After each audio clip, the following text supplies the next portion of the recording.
5 पुत्रों के मध्य में इकलौती कन्या है रुक्मणी। रुक्मणी जब विवाहित हो गई तो नारद जी आते हैं। नारद जी रुक्मणी को कृष्ण चर्चा सुनाते हैं और इतनी कृष्ण चर्चा सुनाई कि रुक्मणी के हृदय में कृष्ण प्रेम का बीज बो दिया और मन ही मन रुक्मणी कृष्ण जी को चाहने लगी। निरंतर कृष्ण जी के ही स्वप्न देखने लगी है रुक्मणी महारानी। जब विवाह का समय आया, विवाह के 3 दिन बचे हैं, केवल 3 दिन शेष रह गए। आज रुक्मणी कोने में बैठी बैठी जोर से रो रही है। उनकी भाभी ने आकर के पूछा, बहन क्या हुआ, क्यों रोए जा रही हो, तुम्हें कौन सा दुख है? तो आज अपने हृदय की बात रुक्मणी महारानी ने भाभी को बताई और कहा, भाभी मैं द्वारकाधीश कृष्ण से अनन्य प्रेम करती हूँ। यदि द्वारकाधीश मुझे नहीं मिले तो प्राण त्याग दूंगी, पर शिशुपाल के साथ में कदापि विवाह नहीं करूंगी। मैंने तो मन कर्म वचन से द्वारकाधीश को चाहा है, उन्हीं से ही प्रेम करती है। भाभी ने कहा, पगली चिंता क्यों करती है? यदि सच्चा प्रेम करती है तो एक बार एक पत्र लिख दे, और यदि वो भी तुमसे प्रेम करते होंगे तो दौड़े चले आएंगे। फिर क्या देर थी, रुक्मणी महारानी ने बहुत सुंदर पत्र लिखा। जैसे विवाह में फेरे होते हैं ना, कितने फेरे होते हैं विवाह में, याद है किसी को? कितने? 7। और वचन भी 7 ही नहीं, याद भी ना वचन भी, वचन याद नहीं होंगे तो प्रसन्नता इतनी होती, वचन में कौन याद रखे? वो तो पीछे जब झगड़ा हो जब याद आवे। हाँ, जब पंडित जी की याद आवे, पता नहीं कहवाई वाली कहवाई तो ही कर। जैसे विवाह में 7 फेरे होते हैं ना, ऐसे रुक्मणी महारानी ने पत्र में 7 मंत्र लिखे और वो गुप्त पत्र, सीक्रेट लेटर, और लेटर भी कैसा? प्रेम पत्र ब्राह्मण को दे दिया कि महाराज ये पत्र नहीं, मेरे प्राण हैं, और ये पत्र द्वारकाधीश कृष्ण को जाकर के देना और उनसे कहना कि ये पत्र रुक्मणी महारानी ने भेजा है, मैं उनका इंतजार करूंगी, प्रतीक्षा करूंगी। ब्राह्मण वो पत्र लेकर के द्वारका पहुंचे। द्वारकाधीश ने ब्राह्मण का यथोचित सत्कार किया है, ब्राह्मण का भोजन किया, ब्राह्मण को भोजन कराया। भगवान ब्राह्मण को निज महलों में लेकर के आए, ब्राह्मण को आसन पर बैठाया और स्वयं द्वारकाधीश ब्राह्मण के चरणों में बैठ गए। चरण दबाते हुए भगवान ने पूछा, ब्राह्मण देवता अब आप आने का कारण बताइए कि आप किस हेतु से आए, किस कारण से आए? तो ब्राह्मण देवता कुछ नहीं बोले, पत्र निकाला और द्वारकाधीश की ओर बढ़ा दिया। द्वारकाधीश ने पूछा, किसका पत्र है? बोले रुक्मणी का। ध्यान देना, ये ध्यान देने वाली बात है। द्वारकाधीश ने कहा, ब्राह्मण देवता ये कुंवारी कन्या का पत्र है, इसलिए इस पत्र को मैं नहीं पढ़ूंगा। जब तक भगवान वृंदावन रहे तब तक लीला पुरुषोत्तम, और जब से भगवान द्वारकाधीश के राजा बने हैं तब से मर्यादा पुरुषोत्तम बन गए। एक राजा की मर्यादा होती है कि एक राजा एक कुंवारी कन्या का पत्र कभी भी अकेले में नहीं पढ़ सकता, इसलिए भगवान ने पत्र को हाथ भी नहीं लगाया।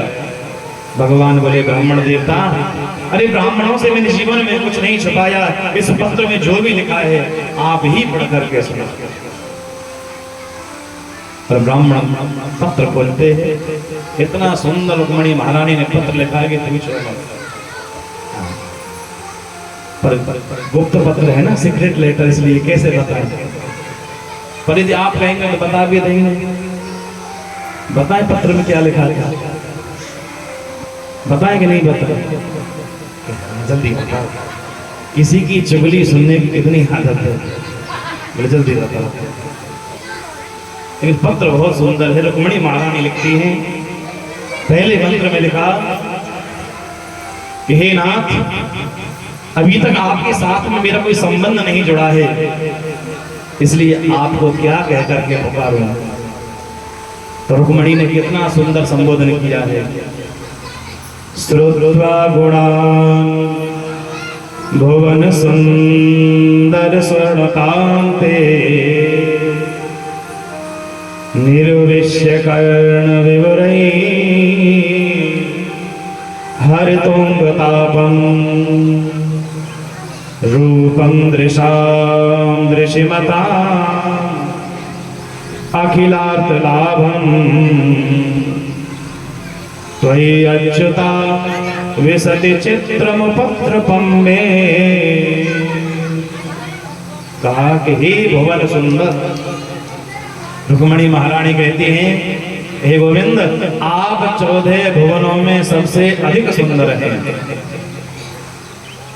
और क्या कहती हैं कि श्रुत्वा गुणा, कि जब से मैंने आपके गुणों को सुना है, आपके चरित्रों को सुना है, तभी से आपको अपना मान लिया। अब आपसे प्रश्न करूंगा, अभी तो आपको कथा में मन ही ना है, पहली बात तो हाँ, अभी तो आप आने जाने वाले नहीं देख रहे हो। आपने 6 दिन कथा सुनी, आज 7वां दिन है। तो सुनना कौन सी भक्ति है? भक्ति 9 प्रकार की होती है, नवदा भक्ति। तो सुनना कौन सी भक्ति है बताओ? नाचने कूदने पे जोर रहे बस। सुनना है पहली भक्ति। श्रुत्वा गुणा श्रवणम कीर्तनम विष्णु। पहली सीढ़ी है भगवान को प्राप्त करने की, कि भगवान की खूब कथा सुनो। बताया था ना। रुक्मणी महारानी कहती कि श्रुत्वा गुणान, जब से मैंने आपके गुणों को सुना है, तभी से मैंने आपको वर्ण कर लिया है। हे नाथ, अभी तक मैंने आपका दर्शन नहीं किया, आपने भी मेरा दर्शन नहीं किया। आप सोच रहे होंगे कि मैं कौन हूँ, कहाँ से हूँ। तो दूसरे मंत्र में अपना परिचय बताती हैं, कहती हैं कि मैं महाराज भीष्म की इकलौती कन्या हूँ, और हमारे कुल की परंपरा है कि विवाह से पूर्व कन्या कात्यायनी मंदिर जाती, गिरजा मंदिर जाती है। मैं भी गिरजा मंदिर आ जाऊंगी और आप वहां आ जाना, वहीं पर मैं आपका इंतजार करूंगी। कि अंतःपुरांतरचरिं अनिहत्य बंधुं स्वामुद्वहे कथमिति प्रवदाम्युपायं। पूर्वद्युरस्ति महती कुलदेवी यात्रा,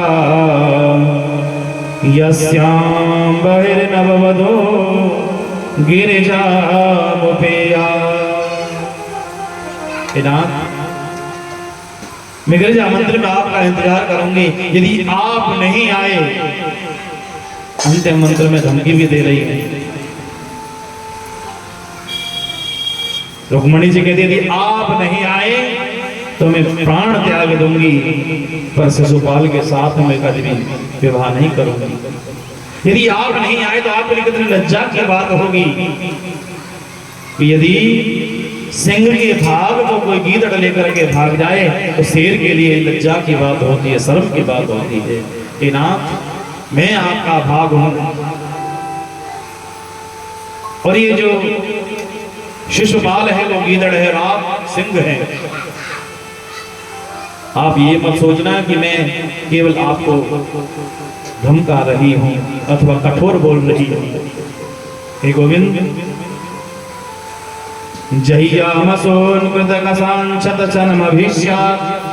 भले ही मेरे 100 जन्म क्यों ना हो जाएं, लेकिन हर जन्म में आपको ही चाहूंगी, हर जन्म में आपका ही वर्ण करूंगी, और शिशुपाल का कभी वर्ण नहीं करूंगी। जब ब्राह्मण ने पूरा पत्र पढ़ लिया तो ब्राह्मण देवता बोले, महाराज मैं चलूं? भगवान बोले, चलूं नहीं, चले। और मैं भी साथ में चलूंगा। तुरंत भगवान ने रथ सजाया, ब्राह्मण को रथ में बिठाया, और भगवान आज कुंडलपुर को प्रस्थान करने लगे। दाऊ भैया को पता चला, दाऊ भैया दौड़ दौड़ आए, सैनिकों से पूछा, भैया द्वारकाधीश कहाँ गए? बोले हमें नहीं पता, एक पंडित जी आए थे, गुपचुप गुपचुप क्या बात है हुई, कोई नहीं बता सकता। और जैसे ही बाहर निकले तो महाराज भक्त ही बने, पता नहीं कौन सी जल्दबाजी में थे। दाऊ भैया दौड़े दौड़े गए, कन्हैया के कक्ष में रुक्मणी का पत्र देखा और पत्र पढ़कर तुरंत समझ गए, ओ हो मेरो लाला तो ब्याह कर भी गयो है, बड़े आनंद की बात है। पर वहां पर जरासंध इत्यादि बड़े बड़े राजा आएंगे, युद्ध की संपूर्ण संभावना है। इसलिए दाऊ भैया ने नारायणी सेना को तैयार किया और पीछे पीछे चल दी कुंडलपुर की ओर। उधर रुक्मणी महारानी इंतजार में है कि पंडित जी तो अभी नहीं आए, बारात भी द्वार पर आ गई है, क्या किया जाए।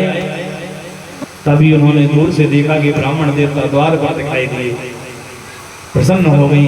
ब्राह्मण देवता ने आकर के कहा, राजकुमारी जी आप चिंता ना करें, द्वारकाधीश गिरजा मंदिर पहुंच चुके हैं, आप गिरजा मंदिर जाइए। रुक्मणी महारानी ने तुरंत भोजन का थाल सजाया। 1000 सखियां और 11000 सैनिकों ने घेर करके चल रहे हैं। और रुक्मणी महारानी जब कात्यायनी मंदिर पहुंची हैं, माँ अम्बा का पूजन किया है, तो आज हाथ जोड़कर माँ अम्बा के सामने गिड़गिड़ाने लगी है। रुक्मणी कहने लगी कि नमस्ते त्वाम्बिके भीक्षणं स्वसंतानयुतां शिवा भूयात् पतिर्मे भगवान् कृष्णस्तदनुमोदता। हे माँ, हे भगवती, हे कार्तिकेय की माँ, मैं आपसे प्रार्थना करती हूँ कोई ऐसी कृपा करो कि द्वारकाधीश ही मुझे पति रूप में मिले। तभी शुभ संकेत होने लगे। और माताओं के शुभ संकेत क्या होते हैं कि वाम अंग धड़कन लगे। माताओं के यदि उल्टे अंग धड़के तो शुभ होता है, और पुरुषों के सीधे अंग दाहिने अंग धड़के तो शुभ होता है। ध्यान दे लेना, माताओं की उल्टी आंख फड़के तो शुभ होती है, और पुरुषों की दाहिनी आंख फड़के तो शुभ होती है। यदि किसी की दोनों फड़के उल्टी और सीधी तो फिर शुभ नहीं है, फिर तो कोई बीमारी गोविंदा दिखाओ। फिर कोई बीमारी है।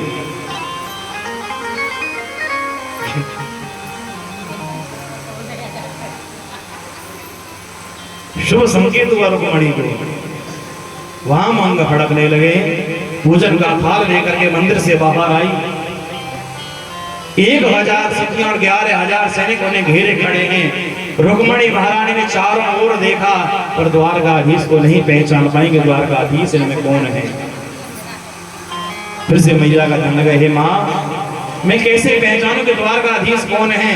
तभी मैया ने संकेत दिया, रे पगली, जिनके शरीर की प्रतिबिंब की कोई छाया नहीं है, जो जमीन से 4 अंगुल ऊपर हैं, जिनके सिर पर मोर मुकुट है, जिन्होंने पीतांबर धारण किया हुआ है, जिनकी फेंट में मुरली बंधी है, वही तो द्वारकाधीश है।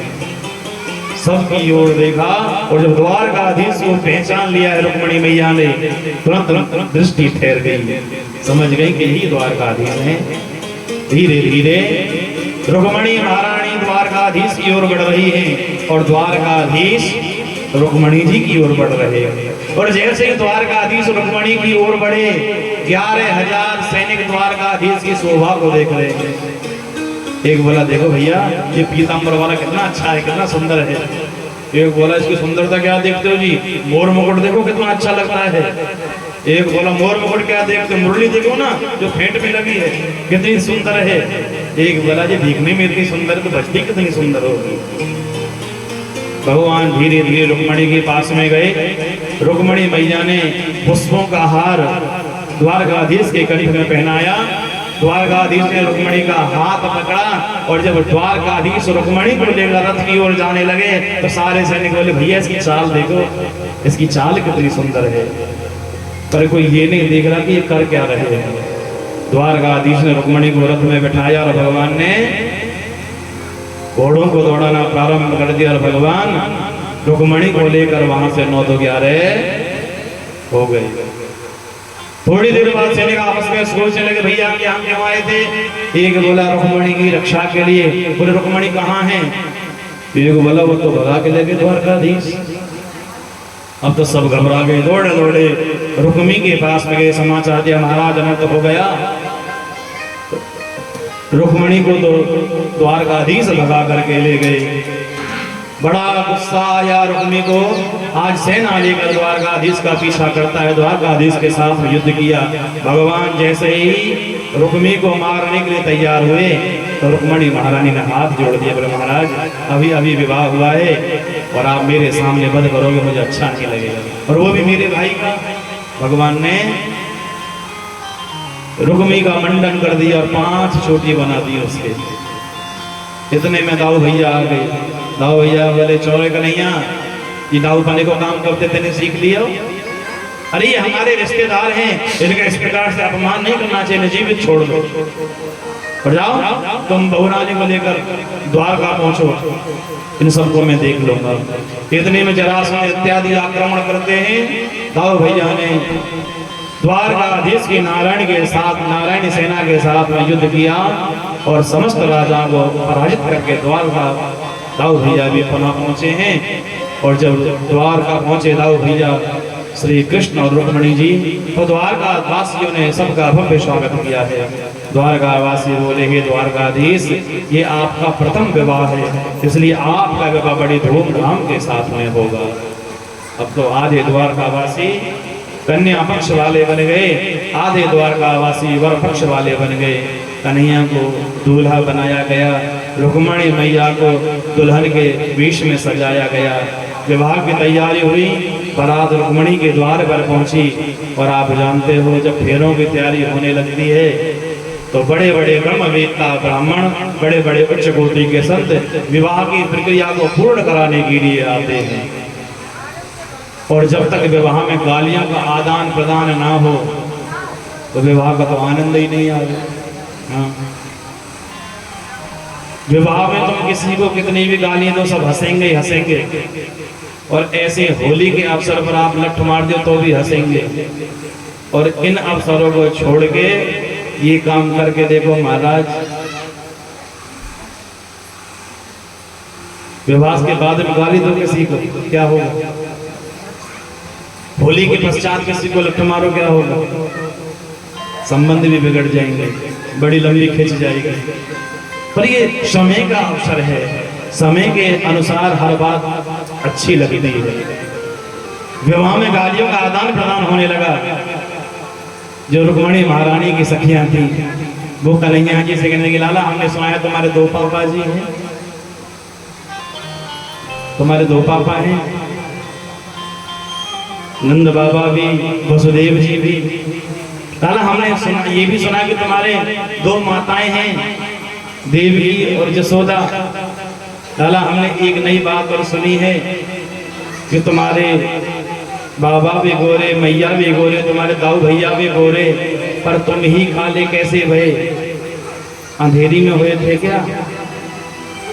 एक गोपी बोली, लाला हमने सुना है कि तुम्हारी बहन सुभद्रा अर्जुन के साथ में कुंवारेपन में भाग गई, लेकिन भगवान फिर भी पटला पे बैठे बैठे मुस्कुरा रहे हैं।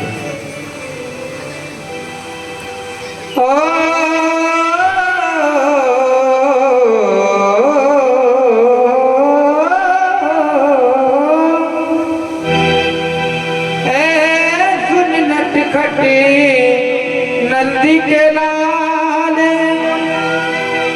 सवरिया दो बापन के सुने, नटखटे नंदी के लाल।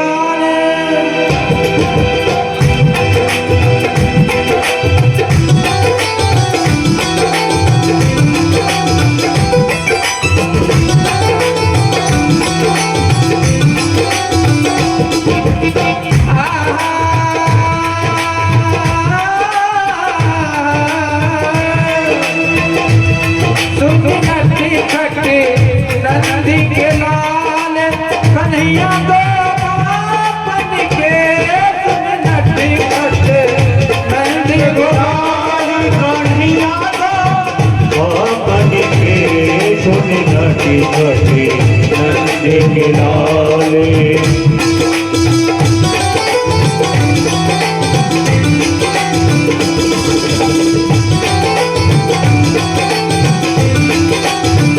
एक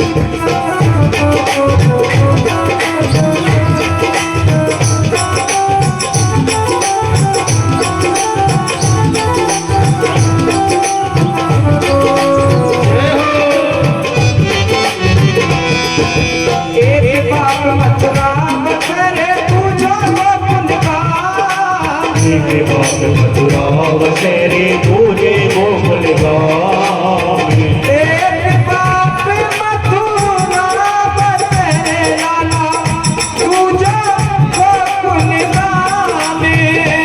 रंग बरसे हाय रामी रंगी बरसे रंग बरसे कछु अमृत बरसे और बरसे कस्तूरी। रंग बरसे हाय रामी रंगी बरसे एक बाप मथुरा बसरे पूछो गोकुल गाम। कन्हैया लो पापन के तुम नठी कटे नंदी गोपाल। या तो बावन के सुन नटे कटे नंदी लाले।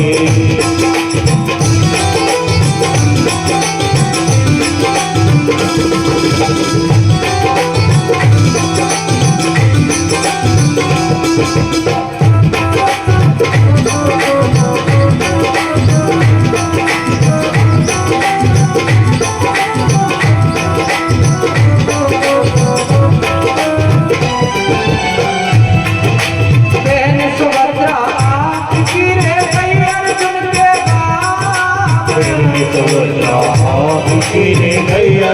के गाँव बहन सुभद्रा हाथ गिरे लाला गई अर्जुन के गाम। रंग बरसे रामी रंगी बरसे रंग बरसे कछु अमृत बरसे और बरसे कस्तूरी। लाला रंग बरसे रामी रंगी बरसे बहन सुभद्रा गिरे गई अर्जुन के गाम। कन्हैया लो पापन के तुझ नठी कटे नंदी गोपाल। या तो बावन के सुन नटे कटे नंदी के लाले।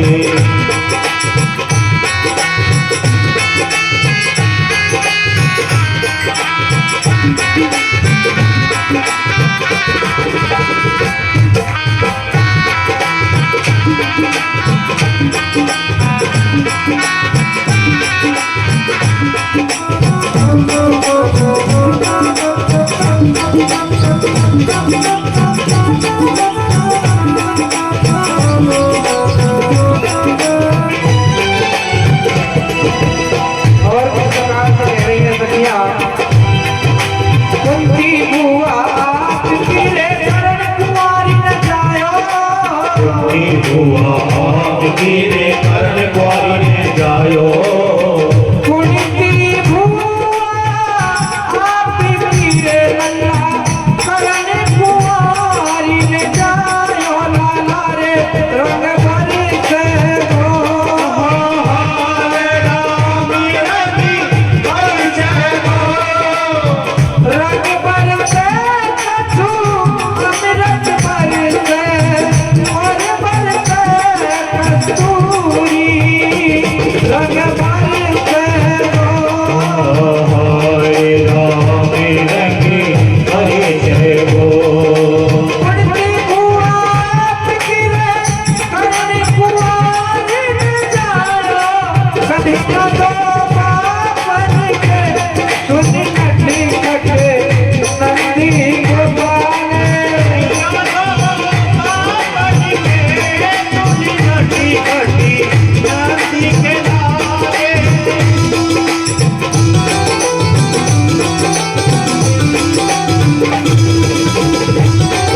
आपकी रे दूज देव की माए। मात यशोदा आपकी रे दूज देव की माए। मात यशोदा आपकी रे दूज देव की माए। मात यशोदा आपकी रे दूज देव की माए।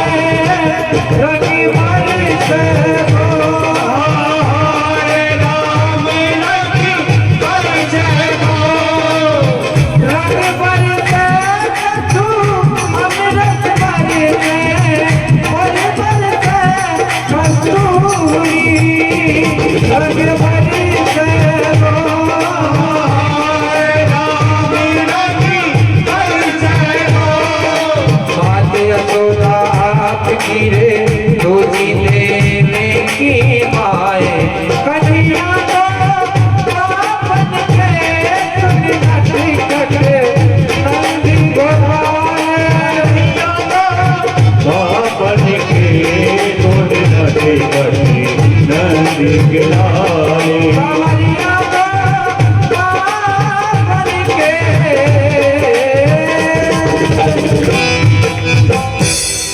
बोलिए द्वारकाधीश भगवान की जय। रुक्मणी महारानी की जय। जय जय श्री राधे।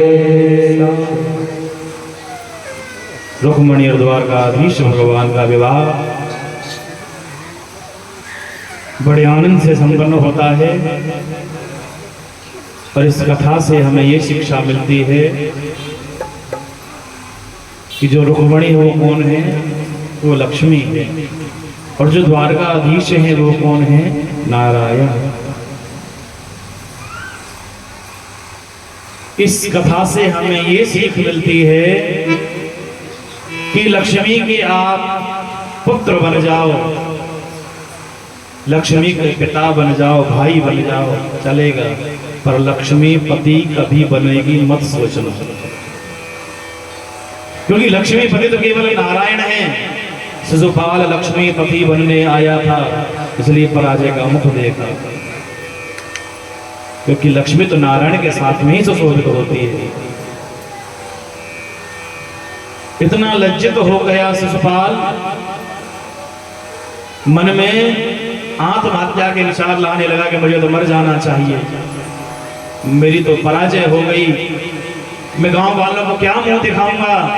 इतने में जरासंध आ गया। जरासंध बोला, अरे शिशुपाल, मैं इसे जानता हूँ, ये जो द्वारकाधीश है ना, बड़ा छलिया है, और मैंने इसके साथ में 18 बार युद्ध किया है, और 18 बार इसने मुझे हरा दिया, लेकिन मैंने एक बार भी मरने की नहीं सोची।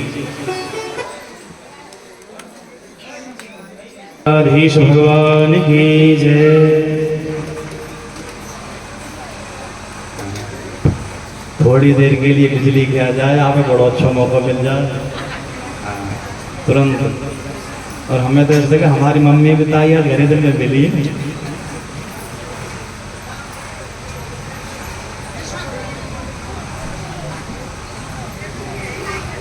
शिशुपाल इतना लज्जित हो जाता है, मरने की सोचता। जो जरासंध की बात सुनी तो मन में विचार आया, भैया हम तो एक बार हारे हैं, और एक बार युद्ध में हारने के बाद मरने की सोचने लगे। पर यहाँ तो हमसे भी बड़े बड़े बेशरम बेटे, हम क्यों मरे। जिस पालकी में रुक्मणी को बैठा कर ले जाना चाहता था शिशुपाल, उसी पालकी में मुंह दुबका कर बैठ गया और चेदी राज्य पहुंच गए। राजा परीक्षित ने कहा सुखदेव भगवान से, गुरुदेव भगवान की संपत्ति का वर्णन सुनाइए। तो कहते हैं कि कामस्तु वासुदेवांसो दग्धा रुद्रमन्युना देहोपपत्ते भूया तमेव प्रत्यपद्यते। कि रुक्मणी महारानी ने एक पुत्र को जैसे ही जन्म दिया, एक शंकरासुर नाम का दैत्य आया और रुक्मणी के नन्हे से बच्चे को ले जाकर समुद्र में फेंक दिया। उसी समय समुद्र में एक मछली सांस लेने के लिए ऊपर आई हुई थी, उसका मुंह खुला हुआ था और वो नन्हा सा बच्चा उस मछली के मुख में जा गिरा। मछुआरों ने जाल डाला, उसी मछली को पकड़ लिया और जब उसको बाजार में बेचा गया, घूमते घूमते वो मछली संबरासुर की भोजनशाला में पहुंच गई। और जब उस मछली के 2 टुकड़े किए गए तो उसमें से एक बच्चा निकला और उसका संबरासुर के यही पालन पोषण होने लगा। और उस बच्चे का जो पालन पोषण कर रही थी वो थी कामदेव की पत्नी रति। जब वो बच्चा धीरे धीरे 18 वर्ष का हो गया तो उसने देखा कि जो रात दिन मेरी सेवा में नारी लगी रहती है, जो स्त्री मेरी सेवा में लगी रहती है, उसके हाव भाव कुछ अच्छे नहीं हैं, उसके विचार कुछ अच्छे नहीं हैं। तो उस युवक ने कहा, देवी आपके हाव भाव मुझे कुछ अच्छे नहीं लगते, आप तो मेरी माँ समान हैं। तो रति ने कहा, हे स्वामी, मैं आपकी माँ नहीं, अरे मैं तो आपकी पत्नी हूँ रति। शायद आपको पता नहीं, आप भूले हुए हो। आपने भगवान शिव के तप को भंग करना चाहा तो भगवान शिव ने आपको जला करके भस्म कर दिया। आप कामदेव हैं और मैं आपकी पत्नी रति हूँ। आपके मरने के पश्चात मैंने भगवान शिव से प्रार्थना की तो भगवान शिव ने कहा कि जाओ, मैं तुम्हें आशीर्वाद देता हूँ कि द्वापर में भगवान श्री कृष्ण जब अवतार लेंगे तो ये तुम्हारा पति भगवान श्री कृष्ण के यहाँ उनके पुत्र के रूप में जन्म लेगा। और महाराज आपका नाम प्रद्युम्न है और जो संबरासुर देते हैं वो आपका असली पिता नहीं है, आप द्वारकाधीश के पिता हैं। तो सारी कथा रति ने बताई। क्रोध में भर गए प्रद्युम्न, आज ब्रज मचाकर संबरासुर दैत्य को ललकारा, कहा कि दुष्ट, मैं तुझे जीवित नहीं छोड़ूंगा। तू मुझे मारना चाहता था, मैं वही कृष्ण और रुक्मिणी का पुत्र प्रद्युम्न हूँ। संबरासुर ने कहा, मुझसे तो बड़ी भूल हो गई, अरे मैं तो तब से सपोले को दूध पिला रहा था। दोनों के बीच में भारी भयंकर हुआ और अंततः प्रद्युम्न ने संबरासुर का वध कर दिया। और आज 20 वर्ष के पश्चात प्रद्युम्न रति के साथ में द्वारका पधारे। द्वारका वासियों दोनों का भव्य स्वागत किया है। सोचने लगे कि राजकुमार अकेले गए थे, पर आज 20 वर्ष के बाद जब वापस आए हैं तो बहू रानी साथ में लाए हैं। बाजार में जैसे ऑफर रहता है ना, बाई 1 गेट 1 फ्री, ऐसे ही अकेले गए थे लेकिन बहू रानी साथ में लेकर के आए हैं। द्वारकावासी बड़े प्रसन्न हुए। राजा परीक्षित ने सुखदेव भगवान से प्रश्न किया है, गुरुदेव मुझे ये सुनाइए कि भगवान के कुल कितने विवाह हुए, मुझे भगवान के विवाहों की कथा सुनाइए। इसलिए अब आपको कथा ध्यान से सुननी है कि भगवान के कितने विवाह हुए, आपको गिनती करनी है, भूल मत जाना। मैं हर बार आपसे पूछता भी रहूंगा। तो भगवान का प्रथम विवाह किसके साथ में हुआ? किसके साथ में हुआ पहला विवाह? रुक्मिणी के साथ में।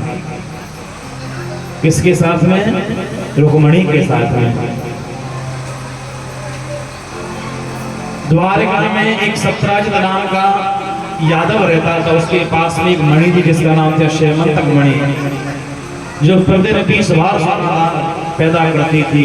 एक दिन द्वारकाधीश भगवान ने सत्राजित से कहा, सत्राजित ये जो श्यामंतक मणि है वो हमारे राज्य कोष में जमा कर दो, इससे हमारे राज्य का विकास होगा। सत्राजित ने कहा, ये मेरी अपनी धरोहर है, मैं ये तुझे दान में नहीं दूंगा या रखने के लिए नहीं दूंगा, ये मेरे पास ही रहेगी। भगवान बोले कोई बात नहीं। एक दिन क्या होता है कि सत्राजित का छोटा भाई उस मणि को गले में पहनकर शिकार खेलने के लिए जाता है, फिर शाम को वापस नहीं लौटता है। 2 दिन इंतजार करने के बाद सत्राजित ने पूरी द्वारका में शोर मचा दिया कि ये द्वारकाधीश चोर हैं, इनकी दृष्टि पहले से ही मेरी मणि के ऊपर थी, इन्होंने मेरे भाई का वध करा दिया है और तो मणि को मेरे भाई से छीन लिया है। जो रात दिन प्रजा द्वारकाधीश के गुण गाती थी, आज वही प्रजा धीरे धीरे बदलने लगी। प्रजा कहने लगी, भले ही द्वारका के राजा बन गए पर चोरी की आदत नहीं छोड़ी है, चोरी करना नहीं भूले। अभी भी राजा बनकर भी चोरी करते हैं। करने करने जपन जा। और धीरे धीरे जब ये बात द्वारकाधीश के कानों में पहुंची तो द्वारकाधीश ने विचार किया कि लोगों ने मेरे ऊपर चोरी का आरोप लगाया है, इसलिए मुझे अपने आप को ये सिद्ध करना होगा कि मैं चोर नहीं हूं। तो द्वारकाधीश भगवान शाम के अंधेरे में द्वारका से निकले उस मणि की खोज में, और मणि को ढूंढते ढूंढते दूर जंगल में निकल गए। एक दिन द्वारकाधीश भगवान ने जंगल में क्या देखा कि एक अंतरा में गुफा में एक 16 वर्ष की कन्या उस श्यामंतक मणि के साथ में खेल रही थी। भगवान तुरंत समझ गए, अरे ये तो श्यामंतक मणि है। भगवान उस गुफा में गए, उस कन्या से वो श्यामंतक मणि मांगी, कहा देवी ये मणि हमें दे दो। पर उस कन्या ने मणि देने से इनकार कर दिया। भगवान ने उस कन्या का हाथ पकड़ लिया और जबरदस्ती उस कन्या से वो मणि छीनने लगे। इतने में उस कन्या ने शोर मचाया। उस कन्या के पिताजी जामवंत जी वहां पर आ गए। जामवंत जी ने देखा कि एक पर पुरुष मेरी कन्या का हाथ पकड़े हुए है, तो उन्होंने युद्ध के लिए ललकारा। भगवान द्वारकाधीश और जामवंत जी के साथ में भयंकर युद्ध हुआ। जब कई दिन युद्ध होते होते बीत गए, ना जामवंत जी परास्त हुए ना द्वारकाधीश परास्त हुए। तो जामवंत जी ने हाथ जोड़ करके कहा कि प्रभु मैंने आपको पहचान लिया, आप मेरे राम जी हो। भगवान बोले अब हम राम जी नहीं हैं, अब हम श्याम जी हैं। जामवंत जी बोले भले ही आप कोई भी हो, पर मैं तो आपके अंदर राम जी का ही दर्शन करूंगा। परंतु प्रभु इस जंगल में भटकने का कारण तो बताइए कि वन वन क्यों भटक रहे हो। तो भगवान ने चोरी की कथा जामवंत जी को कह सुनाई कि जामवंत जी मेरे ऊपर चोरी का आरोप लगा है, और श्यामंतक मणि की खोज में ही मैं द्वारका से निकला हूँ, इसलिए ये मणि मुझे दे दो। जामवंत जी बोले महाराज मणि तो आपको समझो मिल गई, पर एक बात बताओ, आप कुंवारी कन्या का हाथ पकड़ने का मतलब जानते हैं? आपने कुंवारी कन्या का हाथ पकड़ा है? भगवान बोले जानते तो हैं, तो फिर जानते हो तो छोड़ क्यों दिया? हे नाथ मैं चाहता हूं कि आप मेरी इस कन्या का पाणी ग्रहण स्वीकार करें। और वहीं उसी गंदरा में जामवंत की जो बेटी है जामवंती, उसके साथ में द्वारकाधीश का विवाह संपन्न होता है। बोली द्वारकाधीश भगवान की जय। तो जामवंती के साथ में भगवान का ये कौन सा विवाह हुआ? दूसरा। गिनते हैं ना, मैं आगे भी पूछूंगा, पता तो चलेगी, आप पढ़े लिखे होंगे वैसे ही। द्वारकाधीश भगवान जब जामवंती को लेकर के द्वारका में पधारे तो द्वारका वासियों ने भव्य भगवान का स्वागत किया है। और भगवान ने उस श्यामंतक मणि जब सत्यराजित को लौटाई है तो सत्यराजित बड़ा लज्जित हुआ। और जो प्रजा भगवान की निंदा कर रही थी कि ये तो चोर हैं, बचपन की आदत नहीं गई, अब मणि मिलने के बाद वही प्रजा फिर से भगवान के गुण गाने लगे। प्रजा कहने लगी अरे बचपन की आदतें थी, एक चोरी की आदत तो भगवान ने बचपन में ही छोड़ दी, अब राजा होकर चोरी थोड़ी ही करेंगे। वही प्रजा बदल गई। और इसलिए यहाँ भी जो प्रजा बैठी है सभी एक जैसी नहीं है। समाज है, श्रोताएं हैं, कुछ तो यहाँ कथा सुनने के लिए आते होंगे और कुछ हमारा मूल्यांकन करने के लिए आते हैं। बोले गांव कोई छोरा देखे तो सही कैसी कथा सुना है। कुछ ऐसे भी आते हैं उन्हें कथा से कोई लेना देना नहीं है, पहले बस नाचने कूदने को मिलेगा। हाँ। कुछ ऐसे भी आमे बोले हारी बीमारी से हरिये घर का टाइम ना कटक चल हाँ चले कथा में बैठे रहेंगे, टाइम कटक वो सांझ को खंजरी मिलेगी, मुँह मीठो रह जाएगा। तब भले ही सोहर पड़ जाए कोई बात ना, पर मीठो मिलेगा। कभी कभी तो ऐसे हो कि महाराज केला के ऊपर ही रोक जाए, हमें तो केला ही नहीं मिले। अरे भगवान, ठाकुर जी की प्रसादी है, थोड़ो दे बहुत कर जानो। थोड़े को अधिक समझना चाहिए, प्रसाद का तो महत्व कितना होता है। और कुछ यही देखने आते होंगे तो व्यास से क्या क्या गलतियां करते हैं, हमारी गलतियां देखने आते हैं। पर सभा है, श्रोता है, सभी तरह के होते हैं। जब इन्होंने भगवान को नहीं छोड़ा तो हमें क्या छोड़ेंगे।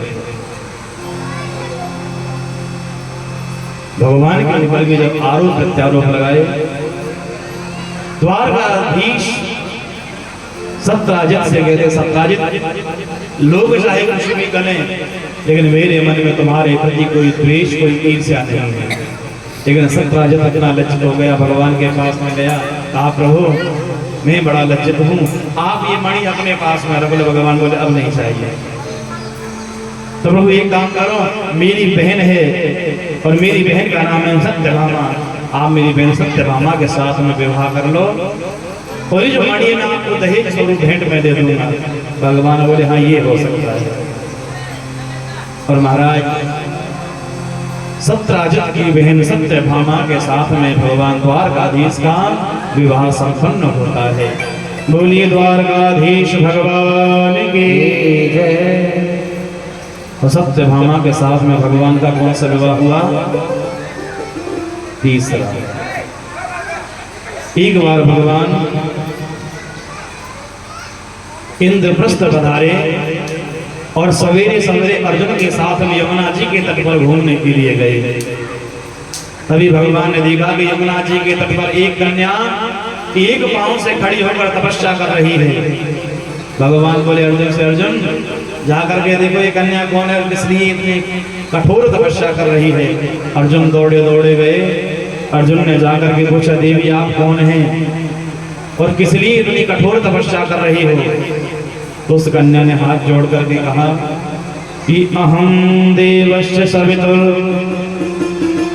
दुहिता पतिमिच्छति विष्णुं वरेण्यं वरदं तपः परममाश्रिता। कि मेरा नाम कालिंदी है और मैं सूर्य पुत्री हूँ। भगवान श्री कृष्ण द्वारकाधीश को पति रूप में चाहती हूँ और वो मेरे पति बने, उन्हीं के लिए तपस्या कर रही है। अर्जुन ने जब ये बात सुनी ना कि श्री कृष्ण के लिए तप कर रही है, अर्जुन दौड़े दौड़े गए। अर्जुन भगवान से जाकर के बोले द्वारकाधीश जय हो। भगवान बोले क्या हुआ? अर्जुन बोले महाराज तुम्हारी बृहस्पति बड़ी जोर की चल रही है, ये कन्या भी तुम्हारे लिए तपस्या कर रही है। भगवान बोले तो फिर देर का है की। और वहीं यमुना जी के पावन पूर्ण तट पर भगवान द्वारकाधीश कालिंदी का मणिग्रहण स्वीकार करते हैं। बोलिए द्वारकाधीश भगवान की जय। तो कालिंदी के साथ में भगवान का कौन सा विवाह हुआ?